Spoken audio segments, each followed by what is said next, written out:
Hi, this is Betsy Brantner Smith with the National Police Association, and this is the NPA Report. I have with me a man today that I have known and known of for quite a long time, and he is an incredibly brave man, not just because he was a police officer for over 3 decades, but because he chose to protect those who protected the city of Minneapolis, Minnesota. And we're going to talk about what that was like and some of the things that he was involved in. Lieutenant Bob Kroll, welcome to the show. Thank you for having me, Betsy, and thanks for that nice introduction.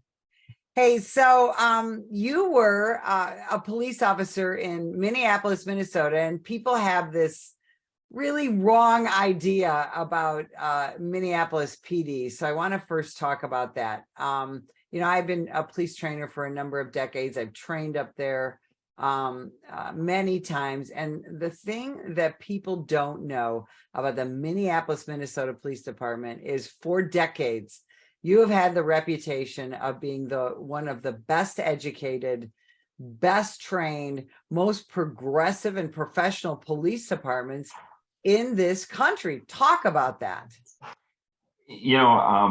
I remember early on when I was graduating from high school, I had to go for a 2-year degree, which Minnesota and California at that time, Betsy, were the only 2 states in the country that I was aware of that had to have that requirement. So they were educated better starting off, and we've always, done a very good job with training here. There's a good program that since then a lot of other states have followed. You got your 2-year degree, and then you went to a skills course, and then you got academy training. So yes, you're right. We were very highly trained in the state for many, many years, all of my time in law enforcement. And you find that when, getting around the country, you find that, yeah, we do have a very good department in Minneapolis. So you started on the job in the late 80s, as like everybody else does, as a patrol officer. And but you started to become involved in your police union, the Federation. And why did you want to get involved in that? Well, I grew up, my dad was a union guy, he was a union electrician, and I grew up around union people the whole time. And I immediately always went to my meetings prior to being elected on the board. And I had about 6 years on, and there was a vacancy. And I ran as one of our directors. There's 10 people on the board, 5 of them are directors. I was a director for, 9 to 10 years. Then I ran for vice president. I was a vice president for 9 to 10 years. And then my final term, I was elected to president for the last 6 years. They're on 2-year terms. And most often I was white balloted by the membership, didn't have races or elections. And our federation represents everybody on the job, with the exception of like the top 20 appointed people. So all of our ranks of officer, sergeant, lieutenant were in one union. And I enjoyed what I did there, and I stayed on the board. So there is a huge misconception in this country that police unions exist solely to keep bad cops on the job. Tell people why that's not true. Well, it's not true, because what's not talked about is the cases of legitimate officers doing things wrong. When the Federation looks into it and realizes, yeah, they're guilty of this, we don't grieve a lot of cases. The officers take the discipline given to them, up to and including termination. And what's not talked about is those cases that we review where the officer is wrong, did something wrong, and we don't grieve it. You only hear about the ones where we challenge a case and they go to arbitration, and oftentimes the merits are not there that warrant discipline. And that's why we do what we do in the disciplinary grievance process. Because cops do make mistakes, right? We are human. Come from the human race. Yeah, exactly. I have taken a day or 2 off without pay for things, and in my 29-year career, and that happens right now. I don't want to make this political, but I just have to say that the political left tends to really like unions, don't they? Until it comes to our profession. That's interesting you bring that up, because one of the things that kind of thrust me into the limelight, for 50 years, the city of Minneapolis has been pretty much Democrat controlled the whole time with regard to city council. And many years, the Police Federation endorsed those candidates, and they wore their uniforms at public appearances and in promotional ads and things. And that was enjoyed, and the Democrats reaped the benefits from that. Well, as years went by, we realized that maybe the Democrats weren't representing our best interest, and we started endorsing Republican candidates on a national level, state level, city level. And they went ahead and changed the policy that, hey, you can't wear your uniform anymore. And they did it coincidentally on a president from Donald Trump. So they have enjoyed our endorsement for many years. And we decided, hey, when we realized they're not supporting police officers anymore, why should we support them? They changed the rules of the game and so that's a side note. But when we were prohibited from wearing our uniforms, I created the Cops for Trump t-shirts, and I had the opportunity to talk with and meet the president. So I automatically became a bad guy, you know. And we're going to talk about that in a minute. Everybody associates Minneapolis PD with the George Floyd case, which is completely unfair.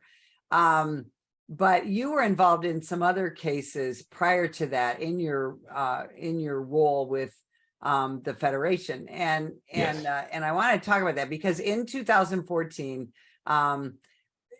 America was polarized by the Michael Brown shooting in Ferguson, Missouri, and that began what we at the National Police Association and a lot of other entities call the war on cops, where we had a very anti-police president in President Obama. He was an anti-police senator in my state of Illinois when I was still a police officer.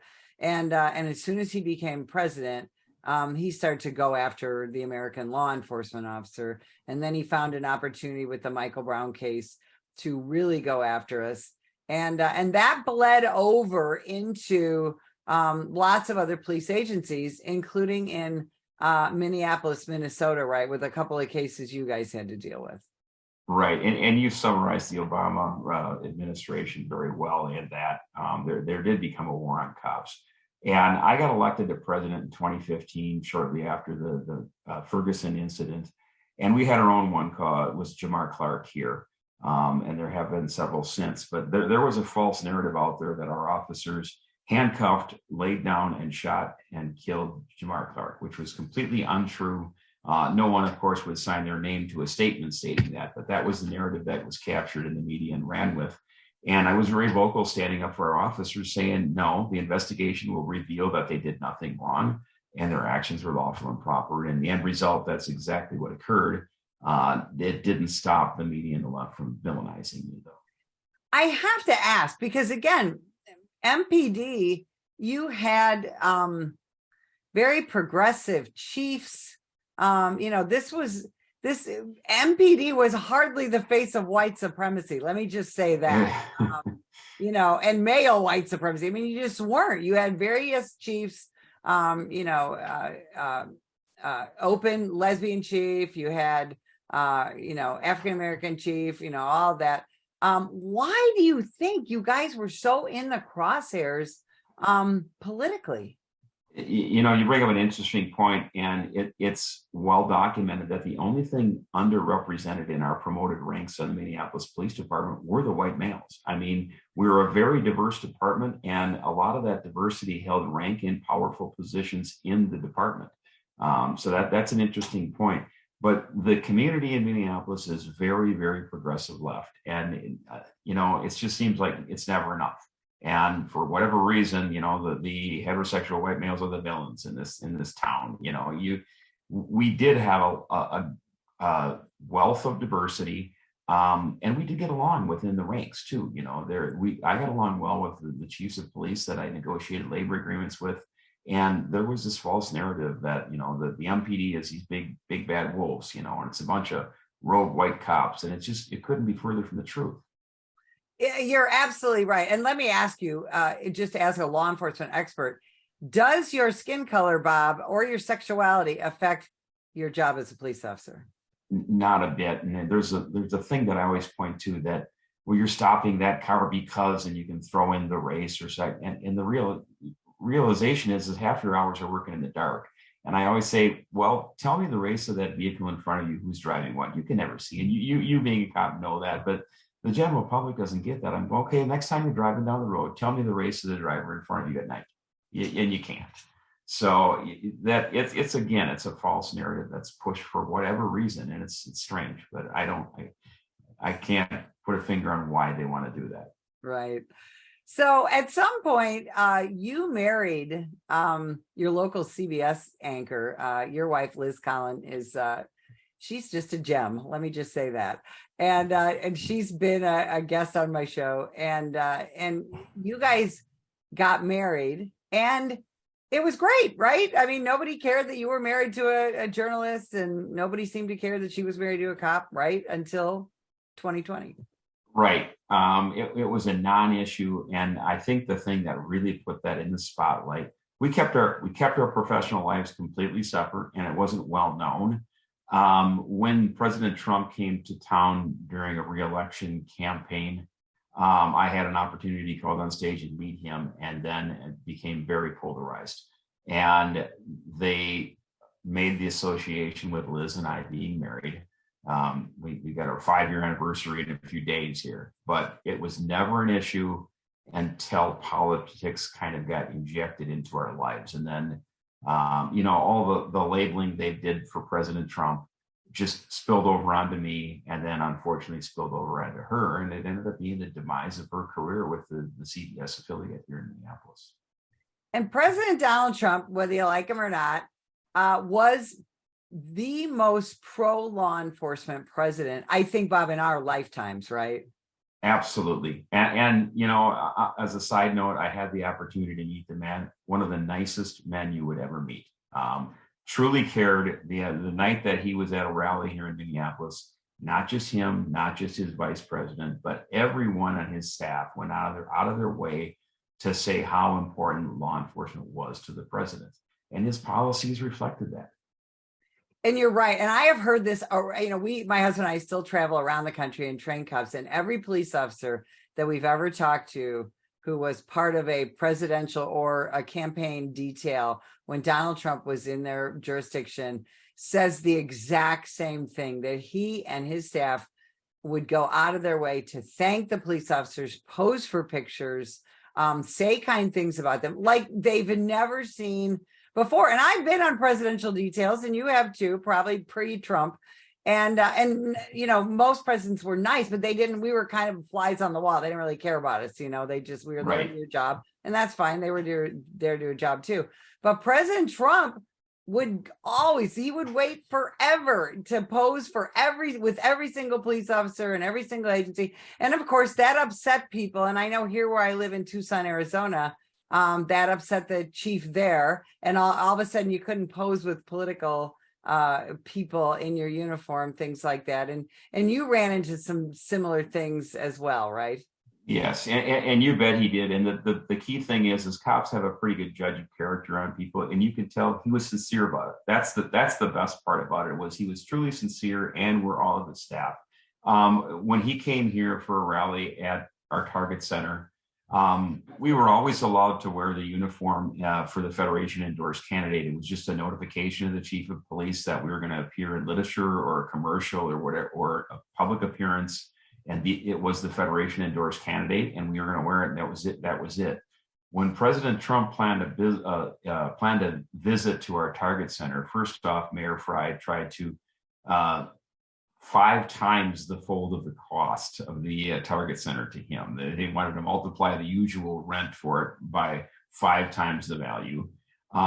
Then he also said that the officers who we had endorsed President Trump were not allowed to wear their uniform. So our retort to that was we created a Red Cops for Trump t-shirt.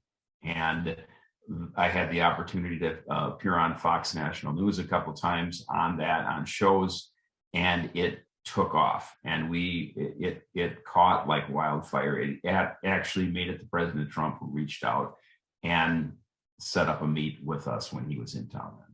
And I was in essence called up on stage.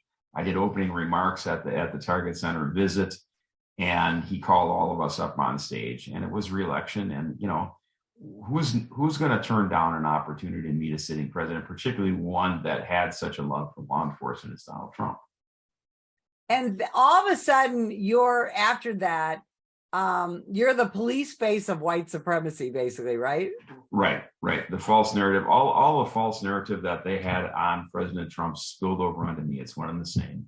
And then unfortunately, my wife got caught up in that too. You know, if Donald Trump is a Hitler, that makes me a Hitler, and that makes my wife Ava Braun. It was just nonsense.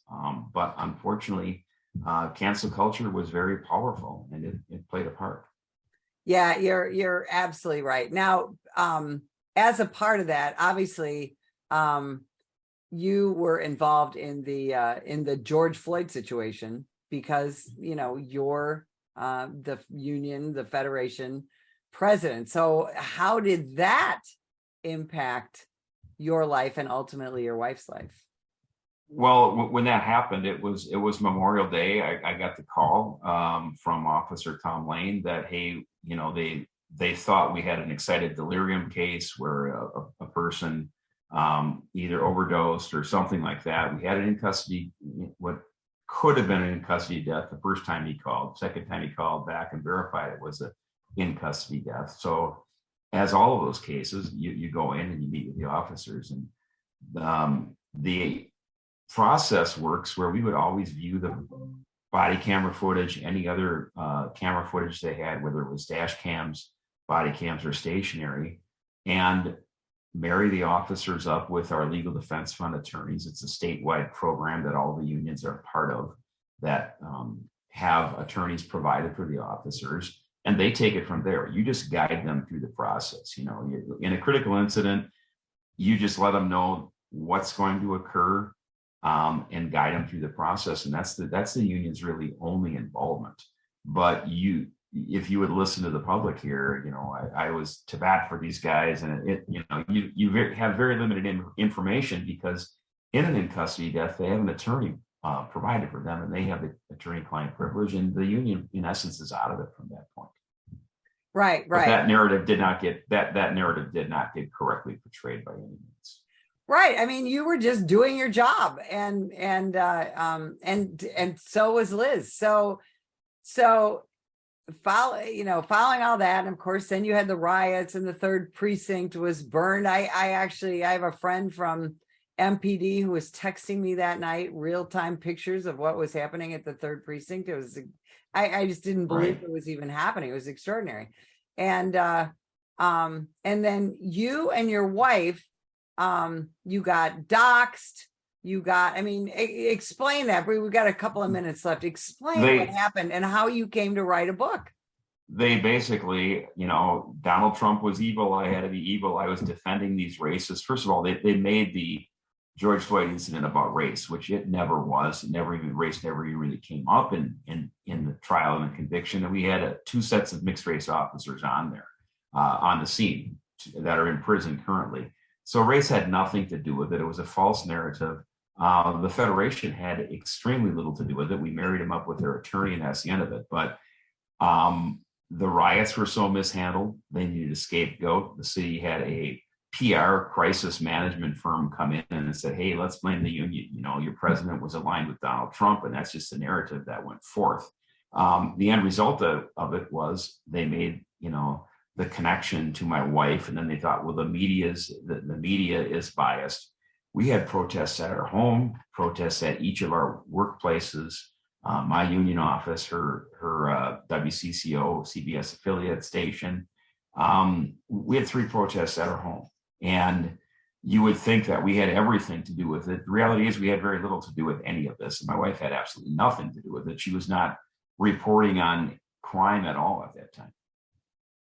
It is an extraordinary story, and it's, you guys outlined in the book. Do you have the book to show folks? I do.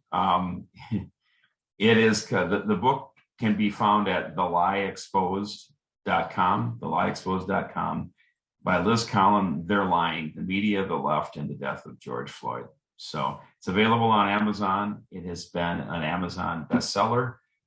It was released not even 3 months ago, and it's been a bestseller. It's been doing great, but the truth is told from that book for sure. And that's what I love about the book. That's what I love about you and Liz is she tells that story in the book from just one of the most unique perspectives any police wife can have. And I would strongly recommend anybody who's interested in the truth, go to that website, and then also, go to Amazon, buy that book, because it's just extraordinary. And you guys are two of the most resilient people I've ever seen when it comes to the false narrative that somehow American law enforcement is the problem. True. From her perspective with the media and my perspective with the PD and the Federation, and having a front row seat of having handled so many critical incidents in the past and seeing the false spin, we just couldn't stand by and do nothing. And that's in Liz's skill set. So she took it and ran with it. And I'm very happy she did. And like I said, the book has been a great success. It's not about sides. The extreme left is taking this. I would challenge anybody that would, if you will, on the other side, take a read of the book and you realize, maybe I was wrong. Yeah, you are absolutely right. Tell us again, the website, where people can find you, where they can find Liz, and how they can buy the book.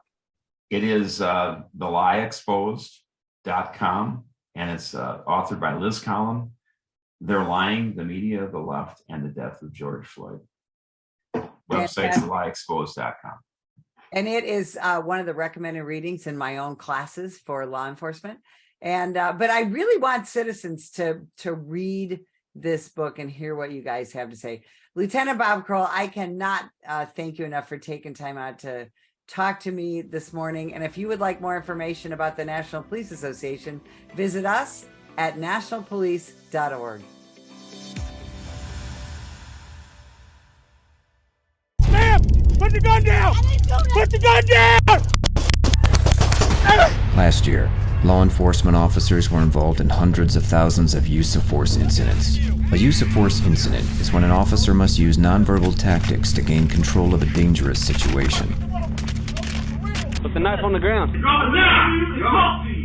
In many cases, officers have no choice but to use force when a suspect doesn't comply with a lawful order. Use of force is always ugly.